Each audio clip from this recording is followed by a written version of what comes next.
Welcome to the weekend. I'm Jon Caldara, president of the Independence Institute and your devil's advocate. Later on in the program, Susie Green from the Huffington Post will join me, but right now, David Harsanyi, also from the Denver Post, now a syndicated columnist. 25 papers and growing? Hopefully, yeah. Not bad. You raking in the big bucks now? Nope. Big, huge money? Nope. Lots of fans? Adversaries. George fans. Will kind of level now? Doing a lot of speaking engagements? Okay, very occasional. 25K speaking engagements? Don't worry, you'll get One there. day, Doing a yeah. lot of, this week with George Stephanopoulos kind of I'd rather stuff. be here, my friend. All right, got it. You did a column a couple weeks back on the terrible shooting in Tucson, and I want to get on this because I thought the stretch from here's a shooting to I thought the original thing would be here's a terrible shooting, we are going to blame the firearm. And so we're going to go nuts on the firearm or how he got the firearm or who he was. When we found out that he was crazy, I thought, well, maybe it will go from media outrage from the firearm to what are we going to do about mental health in this country? Here's a guy who slipped through the cracks, who needed help, and we didn't give it to him, we couldn't get caught. And instead, it took this bizarre right turn into vitriol and rhetoric, and that somehow this tragedy was somehow connected with the Tea Party when the shooter wasn't connected to the Tea Party. Explain this one to me, because I've never seen a bait and switch so successful in recent politics. Well, I think that there were many columnists, Krugman, for instance, of the New York Times, who initially tweeted right off the bat that this must have had something to do with the climate in the country, which is probably no worse than it's ever been, frankly. It's maybe more amplified by the internet and mediums we have. And I think they got stuck into that argument and they couldn't escape, right? They assumed right away, and I believe that they believed that the climate in the country had something to do with this, or that they assumed violence would happen. And they simply, they just made the assumption, and then they couldn't escape from that assumption that they had made. So I think that was part of it. And then I think there's a group of people who still believe that it had something to do with it. That yeah, there are mentally ill people, and this guy was mentally ill, but he wouldn't have gotten there if we weren't speaking to each other in the way that we do. But the traction that it got, right to the point of congressmen sitting together like cats and dogs at the State of the Union address, it really worked in that the president is there talking about how we need to change the way we talk. Didn't he say this 2 years ago? Well, yeah. And so we need to change the way we talk, because if we talk loudly, it's criticism against me. What's the biggest example they had of right-wing vitriol leading to they took violence? a few. They took leading to violence? None. I mean, there is none right now. And they took a few things people had said, retroactively sort of made it into something it wasn't, I think at least. But more than that, I was against this sitting together at the State of the Union and stuff like that, not because I care that these guys sit together.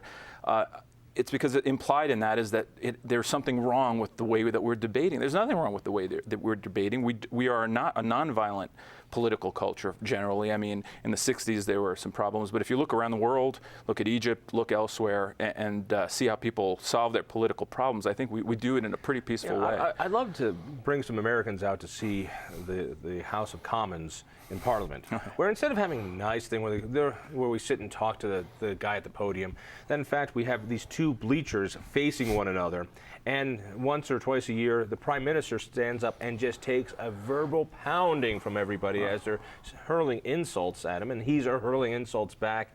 And this is England. They're sophisticated. When Joe Wilson yelled, "You lie," and everyone got very excited about that, and he shouldn't have done it.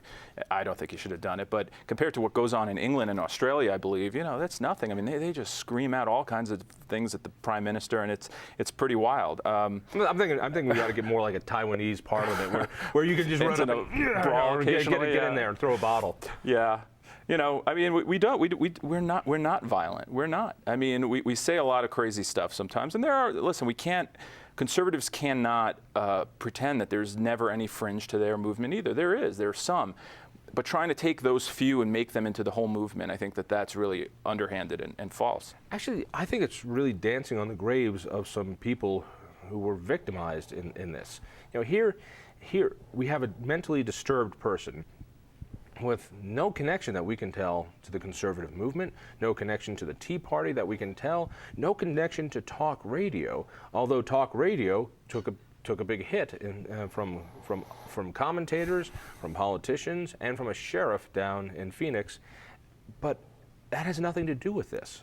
No, I mean, there are crazy people. This happens all the time, unfortunately, and it's going to continue to happen.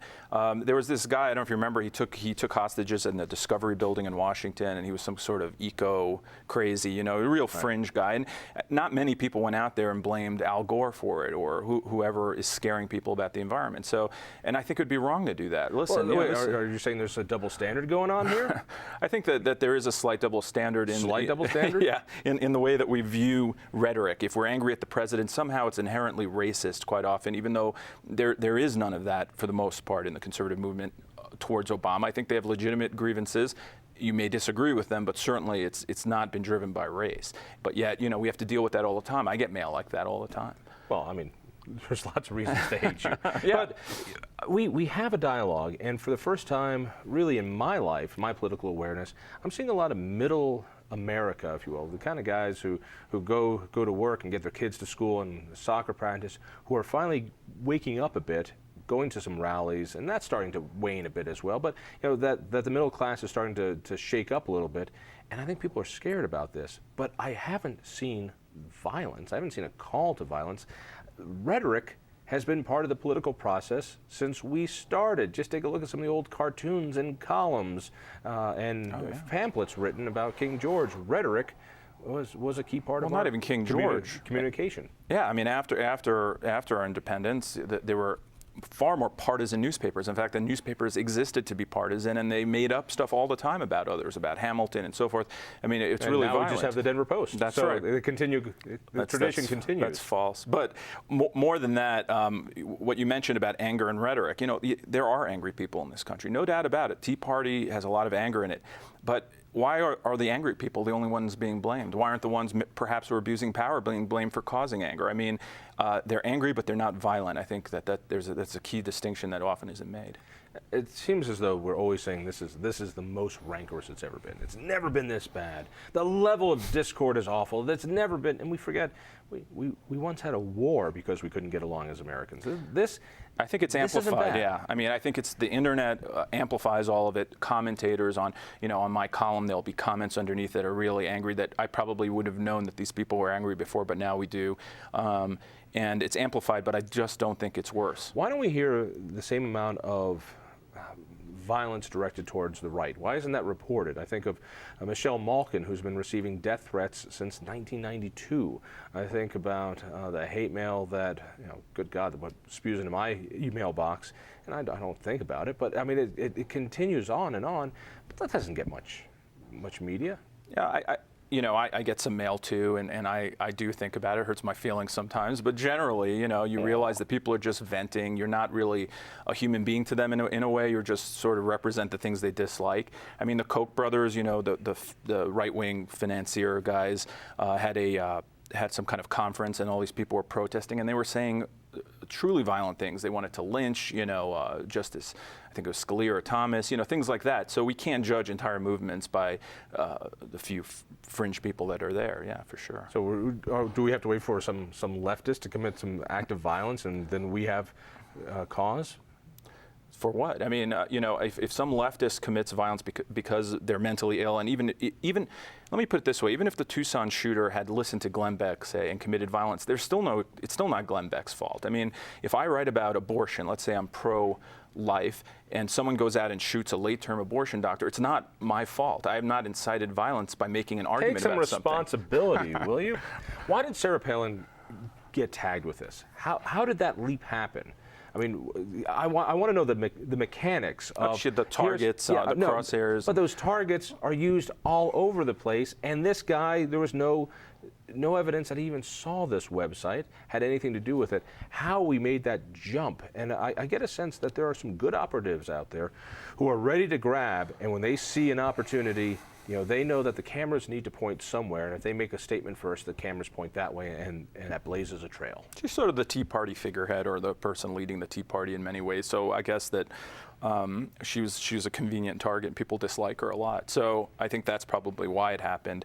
And then, she defended herself with, I think she should have done. I mean, I don't think she should run for president. I'm not a huge fan of hers, but she defended herself, and I think it was appropriate for her to do that. She used blood libel, and then that became a huge, incident, which is ridiculous because actually it is a blood libel when you blame someone who has nothing to do for a murder, and you blame them with it. That is a blood libel, and she used it correctly. I mean, and what were they claiming that you used?